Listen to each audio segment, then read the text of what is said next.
যি আশা আছে বা আমাৰ যি অসমৰ সন্মানীয় ভোটদাতা ৰাইজৰ ওপৰত বিশ্বাস আছে, সেই বিশ্বাস নিশ্চয় প্ৰতিফলন হ'ব 4 মে' তাৰিখে।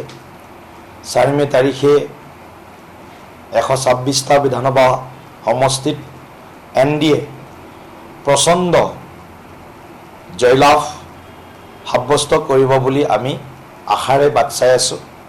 আৰু নিশ্চিতভাৱে 2016 আৰু 2021 তুলনাত এইবাৰ BJP আৰু NDAৰ আসন যথেষ্ট বৃদ্ধি হ'ব।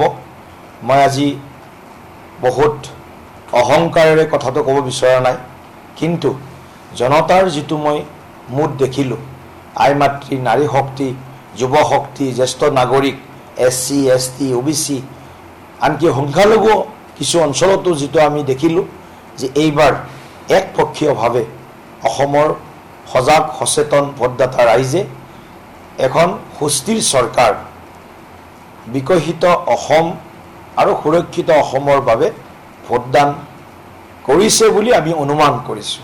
গতিকে 4 তাৰিখে এটা historic mandate in favour of BJP and NDA আমি দেখিবলৈ পাম। আৰু সেই আশাৰে আমি সকলোৱে অংকটো কৰিয়ে আছোঁ, অংকবিলাক চলিয়ে আছে। সেই অংকবিলাকত 90ৰ তলত কোনো অংক অহা নাই, গতিকে 90ৰ ওপৰতে অংক আহি আছে।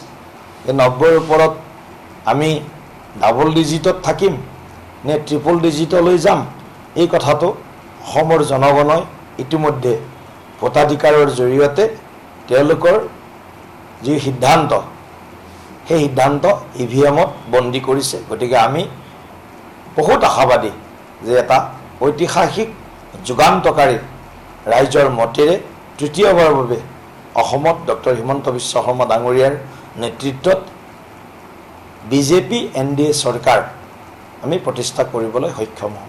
4 তাৰিখৰ আগলৈকে তেওঁলোকে চৰকাৰ কৰক, আমাৰ আপত্তি নাই।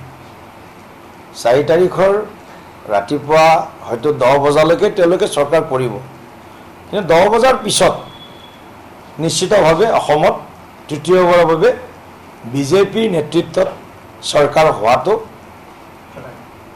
নিশ্চিত বুলি আমি ক'ব পাৰিম।